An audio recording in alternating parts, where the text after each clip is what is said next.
नमस्कार साथियों, मैं इंद्रेश कुमार साहू यूट्यूब चैनल पर आपका स्वागत अभिनंदन करता हूं। आज हम आपको बताएंगे व्रत के बारे में। जैसे आप सबको पता है कि मैं इंद्रेश साहू आपको DLED फर्स्ट सेमेस्टर मैथ का कोर्स करा रहा हूं, जिसमें हमारा 10वां चैप्टर था त्रिभुज, आयत, वर्ग, वृत्त के बारे में चर्चाएं। तो मैं त्रिभुज, आयत, वर्ग के बारे में पिछली वीडियो में बता चुका हूं। अब हम चर्चा करेंगे वृत्त के बारे में। ठीक है मित्रों, हम बात करेंगे वृत्त के। जो स्टूडेंट मेरे इस वीडियो को देख रहे हो, यदि मेरी वीडियो आपको पसंद आती है तो लाइक एंड सब्सक्राइब ज़रूर करें और बेल आइकन ज़रूर दबाएं, जिससे इस वीडियो की नोटिफिकेशन आपको बराबर मिलती रहे। इसी बात को हम आगे बढ़ाते हुए हम पढ़ेंगे। अब हम चर्चा कर रहे हैं वृत्त। किसी एक निश्चित बिंदु से समान दूरी पर स्थित बिंदुओं का बिंदुपथ वृत्त कहलाता है। ठीक है, जिसमें वृत्त का चित्र बना हुआ है। कोई एक निश्चित बिंदु है, एक समान दूरी पर बिंदुओं का बिंदुपथ, ये हमारे बिंदु का बिंदुपथ है, तो ये हमारा वृत्त कहलाएगा। और यह निश्चित बिंदु जो था वो हमारा वृत्त का केंद्र कहलाएगा, जहाँ पर हमने ये दर्शाया है ओ। ठीक है, तो ये हमारी वृत्त हो गई। अब वृत्त में कई प्रकार की रेखाएं होती हैं, जैसे हमारी त्रिज्या हुई, व्यास हुआ, जीवा हुई, त्रिज्यखंड हुआ, अर्धवृत्त हुआ। इस प्रकार की हमारी वृत्त के अंदर जीवाएं रेखाएं रहती हैं, तो हम इनके बारे में भी चर्चा करेंगे।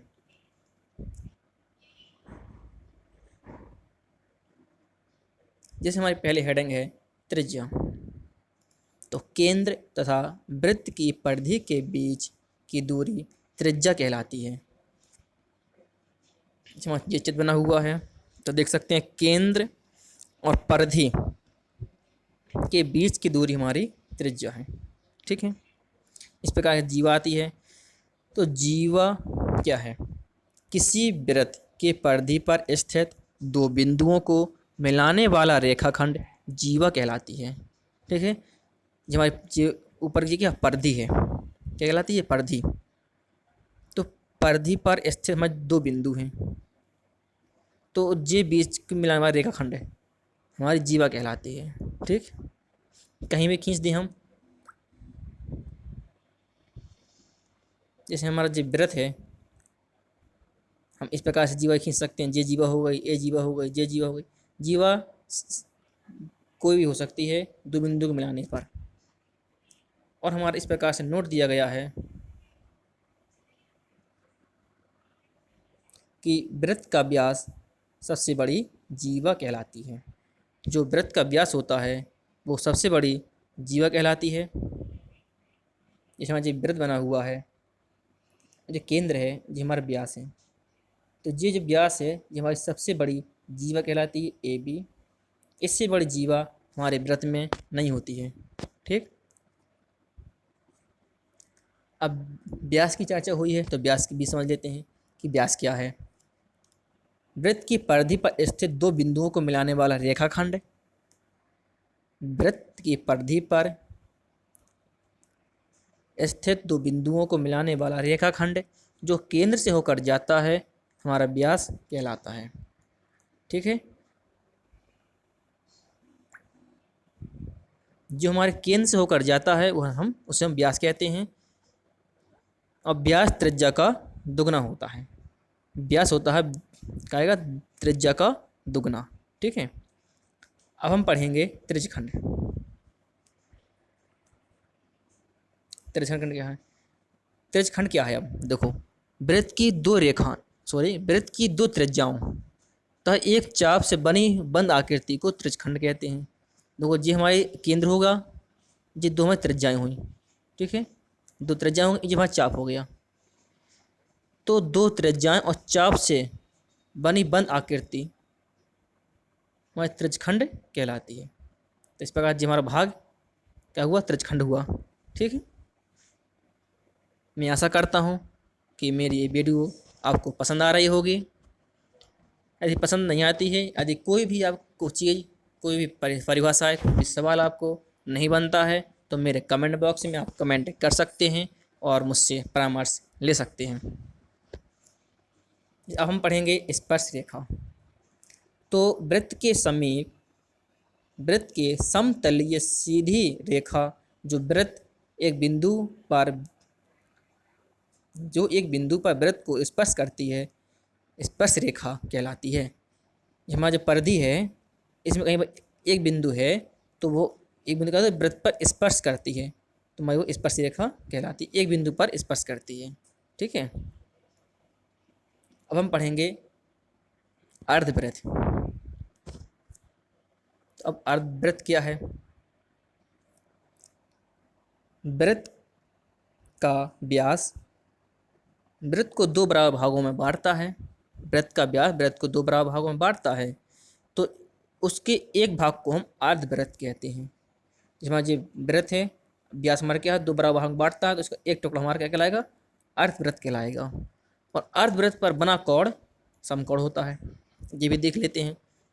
जैसे हमारा जो वृत्त है, जब हमारा अर्धवृत्त हो गया, इस पर अर्धवृत्त पर बना कोण हमारा क्या होता है, 90 अंश का होता है ये कोण। ठीक है, अब पढ़ेंगे हम संकेंद्रीय वृत्त। संकेंद्रीय वृत्त क्या होता है? ऐसे वृत्त जिनके केंद्र एक ही हों संकेंद्रीय वृत्त कहलाते हैं। मतलब एक ही केंद्र पर जितने भी वृत्त बनाए भी, हमारे सभी वृत्त संकेंद्रीय वृत्त कहलाते हैं। जिसमें चित्र में मैंने बनाया है कि हमारा एक केंद्र है, उसमें हमारे दो वृत्त बने हुए हैं। तो जो हमारे संकेंद्रीय वृत्त होंगे, 3 बना सकते हैं, 4 भी बना सकते हैं। मतलब केंद्र एक ही होना चाहिए और वृत्त शायद तुम जितने भी बना लो। ठीक है, अब हम पढ़ेंगे वृत्त के सूत्र। वृत्त के दो सूत्र होते हैं। वृत्त का क्षेत्रफल होता है पाई आर स्क्वायर, वृत्त की परिधि होती है 2 पाई आर। ठीक है, 2 पाई आर हमारी वृत्त की परिधि होती है, जहाँ पर पाई का मान जहाँ पर होता है 22/7। ठीक है, अब हम चर्चा करेंगे आगे। अब जो हमारा सवाल है कि सवाल किस प्रकार से पूछे जाते हैं। किसी वृत्त का क्षेत्रफल ज्ञात कीजिए जिसकी त्रिज्या 7 सेंटीमीटर है। तो वृत्त की हमें त्रिज्या ज्ञात करनी है, वृत्त का हमें क्षेत्रफल ज्ञात करना है, जबकि त्रिज्या 7 सेंटीमीटर है। तो हम जानते हैं वृत्त का क्षेत्रफल होता है पाई आर स्क्वायर। मैंने आपको बताया था अभी, पाई आर स्क्वायर। आर का मान पता है, हम इसे मान धर देंगे। पाई का मान होता है 22/7, तो हमने 22/7 रख दिया और आर का मान रख दिया 7 स्क्वायर। तो हम कर देंगे 22/7 गुणा 7 गुणा 7, वर्ग है तो 7 का 2 बार गुणा हो जाएगा। एक 7 हमारा हर में है, अंश में भी है, तो हम 7 से 7 काट देंगे, हमारा बचा 22 गुणा 7। इसका हम गुणा कर देंगे तो 554 सेंटीमीटर स्क्वायर हमारा आंसर आ जाएगा। ठीक है, इस प्रकार इस सवालों में ये भी पूछ सकता था कि परिधि ज्ञात कीजिए, कि मतलब परिधि ज्ञात कीजिए, तो कोई भी चिंता की बात नहीं थी। हमारा आर का मान दिया था 7 और हम जानते हैं 2 पाई आर हमारा सूत्र होता है, तो 2 गुणा 22/7 गुणा 7, तो हम 7 से 7 काट देते और गुणा कर देते 22 का 2 में, तो 44 आता। तो 44 सेंटीमीटर हमारा परिधि भी निकल आती। ठीक है, अब देख लेते हैं कुछ बहुविकल्पी प्रश्नों को, कि बीटीसी में बहुविकल्पी प्रश्न किस प्रकार से आते हैं। इस वीडियो में हम आपको बहुविकल्पी प्रश्न भी बता रहे हैं।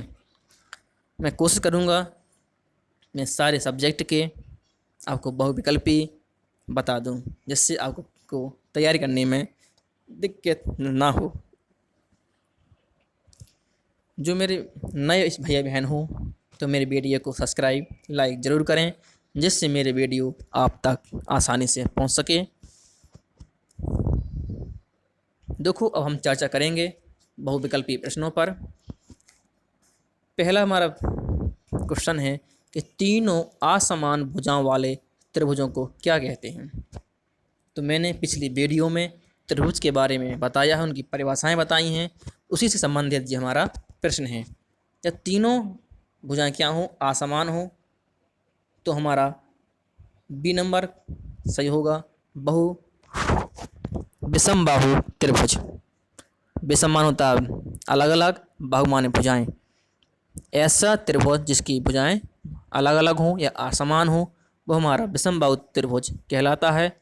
इसलिए हमारा बी क्वेश्चन इसमें सही होगा। दूसरा है तीनों समान भुजाओं वाले त्रिभुज को क्या कहते हैं। इसकी भी हमने चर्चा आपको पिछली वीडियो में कर चुके हैं। तो इसमें हमारा सी नंबर सही होगा, समबाहु त्रिभुज। समान होता है समान, बहुमान भुजाएं, समान भुजाओं वाले त्रिभुज, जिस त्रिभुज में तीनों भुजाएं समान हो, समबाहु त्रिभुज कहलाता है। अब हमारा तीसरा क्वेश्चन आया है कि दो समान भुजा वाले त्रिभुज को क्या कहते हैं। तो इसमें हमारा आंसर होगा पहला, सम द्विबाहु। सम माने समान, द्वि माने दो, बाहु माने भुजाएं। तो हम आसानी से बता सकते हैं कि इसमें कौन सा विकल्प होता है। इसमें हमारा विकल्प है पहला। प्रत्येक नियम कोण वाले त्रिभुज को क्या कहते हैं।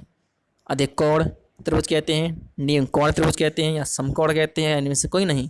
नियम कोण है तो हमारा नियम कोण त्रिभुज कहलाएगा। ठीक है। अब है समद्विबाहु, समकोण त्रिभुज में दो कोणों का योग होता है। तो हमारा समद्विबाहु में 90 अंश हमारा दो त्रिभुज का कोण होता है, वो 90 अंश होता है। ठीक है। अब हम आगे पढ़ेंगे 6वां सवाल। हमारा 6वां विकल्प है आयत का प्रत्येक कोण होता है। मैंने आपको आयत की भी परिभाषा बताई है, उसमें मैंने बताया था कि आयत का प्रत्येक कोण 90 अंश होता है। इसलिए हमारा पहला विकल्प सही है। वर्ग की प्रत्येक भुजा बराबर होती है। वृत्त के अंदर स्थित बिंदु को क्या कहते हैं। वृत्त की त्रिज्या, वृत्त का केंद्र, वृत्त का व्यास या वृत्त की जीवा। मैंने अभी इसी वीडियो में आपको वृत्त की चर्चा की है कि जो वृत्त है उसके अंदर जो बिंदु होता है उसे हम क्या कहते हैं। तो उससे हम क्या कहते हैं, वृत्त का केंद्र कहते हैं। इसलिए हमारा बी ऑप्शन सही है। वृत्त की त्रिज्या नहीं कहेंगे, क्योंकि हमारे वृत्त की त्रिज्या क्या होती है, केंद्र और पर्दे के बीच की दूरी होती है। व्यास क्या होता है, जो केंद्र से होकर हमारी रेखाखंड रेखा निकलती है उसे हम व्यास कहते हैं। जीवा हमारी जीवा होती है। अब हम चर्चा करेंगे वृत्त की माप, कि वृत्त की माप क्या कहलाती है। वृत्त की माप हमारी परिधि कहलाती है। जी हमारी माप होती है, जी वाली गोल चक्र है, हमारा क्या है, ये परिधि है। ठीक है। अब पढ़ेंगे अर्धवृत्त का। अर्धवृत्त में बना कोण होता है 45 अंश, 90 अंश, 60 अंश या 30 अंश। तो हमारा 90 अंश होता है। अभी मैंने बताया था अर्धवृत्त पर बना कोण समकोण होता है, इसलिए हमारा 90 का जी होगा। अब हम आगे बढ़ेंगे। किसी भी बंद आकृति की परिसीमा की लंबाई कहलाती है। किसी भी बंद आकृति की परिसीमा की लंबाई कहलाती है। तो कहलाती है परिमाप। परिसीमा परिमाप कहलाता है। जो हमारा वृत्त में परिधि होती है हमारी परिमाप होता है। जैसे हमारा आयत हो गया तो आयत में 4 भुजाएं होती हैं, इन सबको जोड़ देते हैं तो हमारा परिमाप निकलता है। ठीक है। किसी आयत की संलग्न भुजाएं 4 सेंटीमीटर या 3 सेंटीमीटर हैं तो विकर्ण की लंबाई होगी। तो इसमें हमने निकालना है विकर्ण की लंबाई। अब विकर्ण की लंबाई निकालने में क्या करेंगे, हम विकर्ण की लंबाई ज्ञात करने में हमने आपको सूत्र बताया था। जो सूत्र था हमारा, कौन सा सूत्र था हमारा, सूत्र हम अभी बता रहे हैं। आपका सूत्र था, आपका सूत्र जो था, जो मेरे भाई बहन इस वीडियो में नए हों तो मेरे वीडियो को सब्सक्राइब और शेयर ज़रूर करें, जिससे मेरे वीडियो आप तक पहुंच सके। हम इसमें चर्चा कर रहे थे कि 12वें नंबर में कि आयत की संलग्न भुजाएं दी गई थी और विकर्ण हमें ज्ञात करना है। तो हमने विकर्ण का सूत्र था √a² + b²। तो a का स्क्वायर करेंगे तो 16 आएगा, 3 का करेंगे तो 9 आएगा, इनको हम जोड़ देंगे तो 25 आएगा, √25, √25 का 5 निकालेंगे 5। तो इसमें हमारा विकल्प आएगा बी, 5 सेंटीमीटर। अब आगे बढ़ेंगे। त्रिभुज के 3 कोणों का मान होता है, त्रिभुज के तीनों कोणों का मान हमारा 180 अंश होता है। अब पढ़ेंगे किसी वृत्त का व्यास उसकी त्रिज्या के, किसी वृत्त का व्यास उसकी त्रिज्या का दुगना होता है। मैंने बताया था कि व्यास बराबर हमारे 2 गुणा त्रिज्या होती है। ठीक है। अब जहाँ यहाँ की वर्ग की भुजा 2 सेंटीमीटर है तो उसका क्षेत्रफल ज्ञात कीजिए। इस प्रकार का मैं सवाल अभी आपको लगवाया था। हमें क्षेत्रफल निकालना था तो πr² हमारा इसका सूत्र होता है। तो हम जानते हैं कि पाई का मान हमारा 22/7 होता है। अब भुजा दी 2 का स्क्वायर कर देंगे, इसको हम हल कर लेंगे तो हमारा 22/7 गुणा 4 आएगा। 4 का गुणा करेंगे तो 88/7, हम 7 का भाग देंगे तो हमारा आंसर आएगा। जब हम 7 का भाग देंगे तो कुछ पॉइंट में आएगा तो हम आप भाग दे सकते हैं, तो उसमें हमारा विकल्प सही हो जाएगा। जब हम भाग दें 88 का तो 7 एकम 7, 1 18, 7 दूनी 14, तो 4.0 और 7 पन्ना 35, तो हमारा आया 12.5। तो इसमें कोई में आंसर भी नहीं है, तो इसमें हमारा थोड़ा मिसप्रिंट हो सकता है, तो हमारा आंसर आएगा 12.5। ठीक है। तो जी यहाँ पर हमारे 15 विकल्प यहाँ पर समाप्त हुए। मैं आशा करता हूँ कि आपको मेरी वीडियो पसंद आई होगी। यदि पसंद आई है तो मेरे वीडियो को सब्सक्राइब और शेयर ज़रूर करें, जिससे सभी लोगों को ये वीडियो पहुंच सके। मैं अगली वीडियो पर फिर आपसे चर्चा करूंगा। तब तक के लिए नमस्कार।